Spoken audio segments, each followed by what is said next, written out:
some of the other data we have. It's just a little chart, it's just well, to fill a bit of blank space, really. Just shows the number of top 5 darknet hits we had recently. See Conficker probably on port 445, a few pings, and people probably scanning on port 22. As I mentioned, peer communication is the most scalable approach to network security we found. It's really top. So we've got an internal mailing list called UKSec, where people in the JANET community can communicate one another. We've also got a closed announcement list where we send out announcements, and it goes to every single security contact we've got. But we don't like sending to it very often. There's no point in replicating data that's already on places like BugTrack or Full Disclosure, because people will just look at the emails and think, oh, not another bloody email from JANET CSIRT about some null vulnerability which does naff all. So we only send out for reasonably critical vulnerabilities. The last one we sent out was for Bind 9, and it was a fair few months before we send out anything else. We also monitor a couple of external mailing lists for threats. So there'll be public ones like Full Disclosure and a couple of private ones which we might not meant to be on. We also receive a lot of reports from third parties. Unfortunately, not all abuse is visible at layer 3. It's not visible at layer 4. You know, things like death threats, you know, they might look like perfectly good things. Traditional email, nothing wrong with the email, but the contents of the email might affect somebody. So we receive all the time reports from third parties. The most common reports are automated, generally, and they're regarding copyright infringement from people trying to accuse printers of downloading files illegally, copyright infringement notices, some botnet clients from Shadow Server, and a fair bit of spam. As mentioned before, we also get a number of requests from Ripper for data, but because we don't have that data, most of the time law enforcement wants somebody to put handcuffs in, or they want a name they can track. Because we don't have that data, we can't really help them, so we pass them on to the end sites, and they have to deal with it themselves. Quite often they might not have sufficient logging, particularly the smaller sites, but that's their problem, not really ours. So I'm going to go through some recent common incidents we've had to deal with. These are traditional.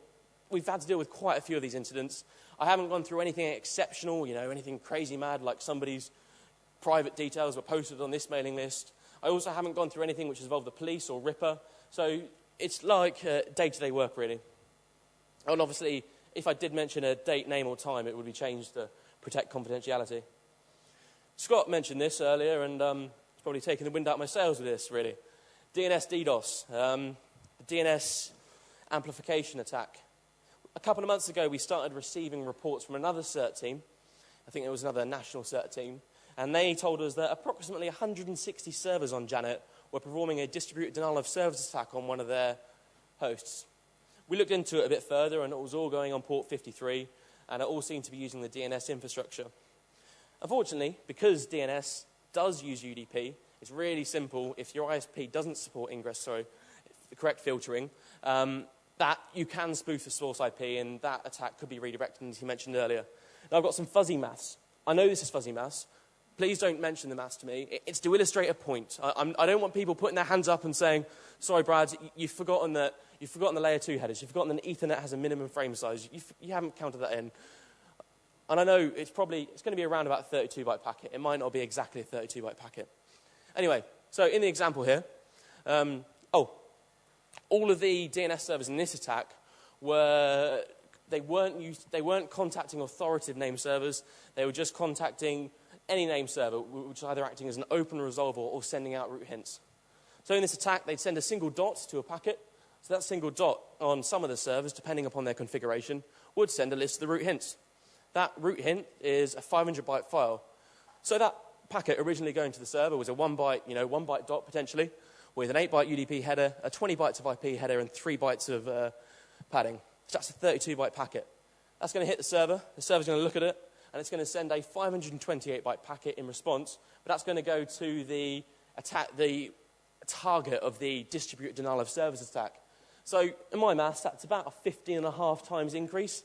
So thereby, I know this maths is fuzzy here, particularly with 8 megs out of an 8 meg ADSL line. Don't mention it, okay? But thereby, you can see an 8 meg ADSL line could potentially, if it was getting that, 124 megabytes on a target. So it was a big problem. We contacted all the sites, got them to change their config, but I don't think this problem is going to go away for a while because of the nature of DNS. And it's always going to be possible with DNS, well, for the current, for the soon future, that this could be fixed. Clampy. Clampy's a really small Trojan that was on our network. It wasn't massive. We deal with new viruses and new Trojans all the time. And because of the nature of the job, we had to do a bit of research into them. So we got a sample. We had a little look at it. We had a look at some other information posted online. And we detected a command and control server in Chinese address space. Showed you your IP, showed you a date and time to come back, which was several hours later. It's not really a website that any humans would enjoy. So jumped to the conclusion, obviously, that that was reasonable evidence that it was a command and control server. We used NetFlow straight away to detect the number of flows to that IP, spotted approximately 500 flows from 120 IPs. Each one of those IPs was a Clampy-infected system. So because there was an immediate threat to those systems, we black-holed the IP for around about a month, came back a month later, and we detected that there was only a couple of flows to the IP. So we did solve around about 120 virus infections on JANET from that. I'd like to think that we got rid of it, but more likely Clampy just evolved and is using new command and control servers. Compromised email accounts. Oh, these are the bane of my life. Really, these are. Friday lunchtime, I just finished a pasty, and I think it was a Mars milkshake. Enjoyed it a lot. Came back to the desk, and we were receiving multiple reports of phishing spam. Because the email account looked like a valid one at the site, we had reason to believe it was a compromised account and not somebody sending out spam. Generally, they make up random email addresses. The botnets we've seen which send out spam aren't that intelligent. So we contacted the site and didn't hear back from them for a while. And then we waited a little bit more. And then we chased them up with a phone call and said, deal with this now or we'll block you. Luckily, they got back to us and they changed the account password. And the attacks seemed to stop soon after that. They wanted a bit of help because they were a smaller site and didn't have the skills to kind of look at the data. And they sent over 16 megabytes worth of zipped up log files. Now, I didn't realize that zip compression was that good at text files. It turns out that was 200 megabytes of log files. So I didn't quite know what I was getting myself in for.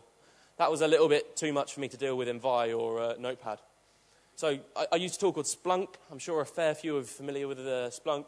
It collects logs from a load of servers and produces nice pretty graphs when you can search for particular keywords. So I use that to look for connections which look suspicious to me. And this one caught my eye. Crazy Browser. If you're not familiar with Crazy Browser, I wasn't at that point. I haven't actually used it firsthand. From what I can see, it seems to be a version of Firefox which supports things like gestures, macros and mouse gestures. So the attacker actually logged in from Italian IP address space, immediately disconnected, and then connected via a proxy service somewhere in Germany using Crazy Browser. So I imagine they were copying, pasting with macros. So it wasn't an amazingly skilled attack. And then after a while, when you send out a load of spam from a valid email address, you get a load of responses. So we're talking things like out-of-office replies, emails from other servers saying, sorry, this user doesn't exist, what you on about. So that mail account fills up really quickly. And depending upon the policies of that server, it might shut the mail account.